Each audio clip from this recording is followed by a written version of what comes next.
Isang mapagpalang araw sa ating lahat mga koys. Ngayong araw samahan nyo kami sa pag-install ng solar. Bali ang i-install natin mga koys ay medyo malaki-laki. So ito na nga yung mga kailanganin kong mga gamit. And let's go. Bali mga koys, gamit natin yung service ng aking kuya. Pinamana sa aking ama. Ang ngayon ay ginagamit ng kanyang anak ko yun. So ngayon mga koys, dala-dala namin lahat ng mga kakailanganin, mga materials. Bali, baka naguguluhan kayo kung ano yung mahaba na nakasakay. Ay nga pala yung aking tropa Jopet. Bali sila yung nagbibideo sa likuran. Yung mahaba pala nakasakay na yung mga koys ay yung railing natin. Improvised railing. Kung gusto nyo malaman kung anong klase, ano itsura niyan, may mga video tayo para dyan. Tayo lang yata ang gumagawa niyan sa buong Pilipinas. O baka sa buong mundo na. So dahil napanood mo to at kitisado ka, baka susunod ikaw na rin ang gumagawa ng ganyang railing ang kailangan ilagay. So balik ko is nag-video muna kami dito dahil pang reels natin sa FB. At yun nga rin dagdag minutes dito sa YouTube. Bali malayo-layo rin kasi ko is yung ating gagawan. At yung mga late na materials nga ay hindi na dinala ng ating bossing. So bali yung tools at yung ibang materials na ang nagdala dun sa pagkagawa namin. So ipunsyonin mga koys.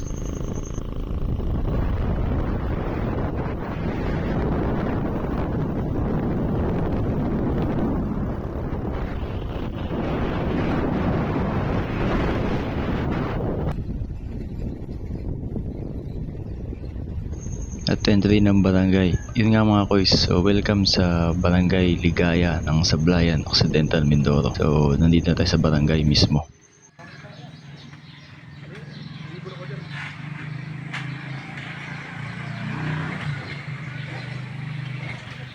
Pasukin natin yung dad. Saka naman tumaba.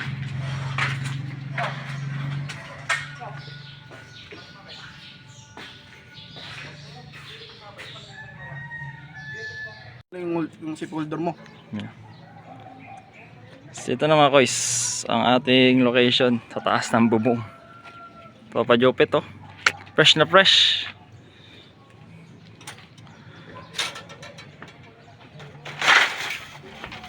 So ito mga koys, dalawang 300 AH 48 volts, tapos isang 16K, yan yung kanyang model number. Ito ang lagi natin i-check mga koys bago natin i-ship ang ating mga inverter. Pag ito ay 3 ang nakalagay, nako, pang 3 phase yan. Ganyan siya kalaki sa packaging.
Phase 4. Ito na yung phase 4. Baka sa 5 panel na nahuhuli.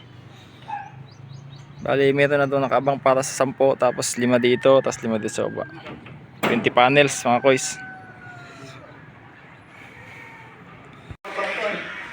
So yun mga kois. Mag alas 4. Ito ang aming accomplishment. Installed na si battery. Si inverter. Maglalagay ng protection. Tapos konting standard ng wiring. Kasi nga may trouble na yung wiring ng bahay. Hindi nagagamit. So yan yung mga master nating bumibira. You know. So yun. Nag-mekos-mekos na kami dito.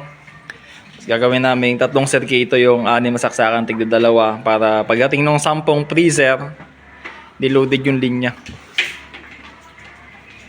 Ayun. Electrical tips and tricks. Mga kois, never ever do this, no? Nangamuti na kami dito. May mga bagay sa electrical na pwedeng tipirin pero yung mga ganito hindi dapat tinitipid. Tulad nito. Ilagyan nila ng flexible. Siguro ang katwiran na 3/4 naman. Pwede naman.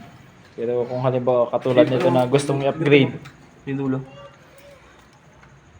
kaya ng maraming load yung saksakan kaya in-upgrade. Nilagyan ng 3 circuito, ginawang tagdalawa-dalawa. Kamang tingin ay? Sakit na ng kamay. Wag yung gagawin yan. Yung flexible patabunan nyo ng buhos o ng slab. Nako. Sabi ko sa inyo. May mga bagay na pwedeng tipirin pero wag dyan. PVC or kahit yung black hose na lang. Yung P-hose no. Pare no. Pwede na yun. Basta hose. Yung madulas. Wag lang gantong corrugated na flexible. Yung gripo. Gagalit na sila oh. Second day natin mga kois. Bali ito na. Dumating na yung ating mga solar panels na. Tingnan natin yung spec. Terapim 550 watts. 49 to 70 volts. 42.8 26 kilograms. Kahapon ito naman yung ating nangyari. Kahapon. Yan. Doon tayo ng konting wiring kasi loaded na yung linya doon.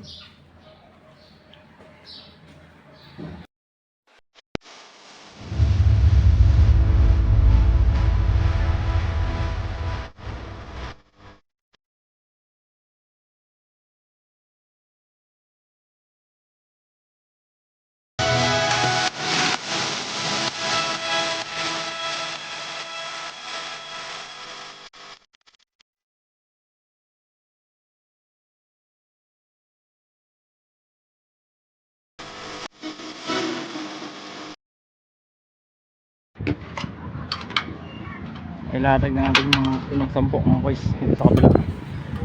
Diyan o. 10. Tapos dito naman yung sunod na 10. Hati na lang. Kayawan na.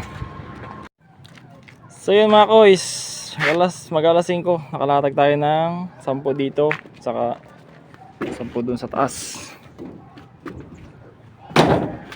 Ang alanganin kami pag-anahin ngayong araw ah. Yan, 10.